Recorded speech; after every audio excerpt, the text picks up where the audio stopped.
Welcome and thank you for joining me. My name is Joe Coates. I'm the reference librarian manager and university archivist at Purdue University Northwest. The reason I'm joining you today is I understand that there was some interest in our Celebrating Naomi Anderson project that we conducted from 2020 until 2022. It was a 28-month project. And it was probably one of the most meaningful projects I've ever done in my professional career. It gave us the opportunity to showcase not only a hometown hero, but somebody who really deserved being showcased in that I think her story is still something that we need to look at. For those of you who don't know, Naomi Anderson was a African American suffragist from Michigan City, Indiana, who's amongst many things set up schools and orphanages and spoke for women's rights and minority rights and voting rights throughout her life. One of the reasons that we were able to reconstruct who she was and what she did was because of newspaper articles. In the past, all that we really knew of her came from 2 or 3 encyclopedia entries of African American history. And they were written at a time where facts didn't matter as much. There was a lot of flowery language and other things that you would no longer find in a encyclopedia entry.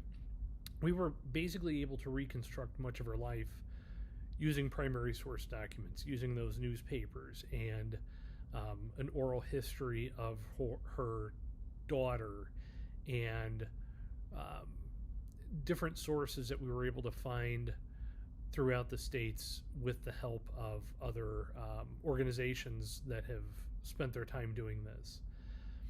One of the reasons why her story is important is that a lot of times in American culture, we really feel like once we have passed a hurdle, that hurdle is no longer a hurdle and everything is fine. Remember, it took 9 years after Brown v. Board of Education before schools were actually integrated in the South.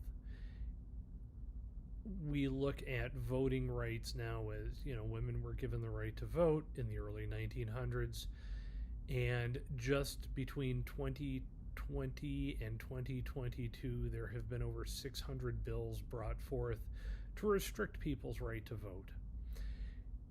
If we don't have the primary source documents that really go back and show people the struggles that people go through and the actual history behind a lot of these movements, we're doing a great disservice to our students.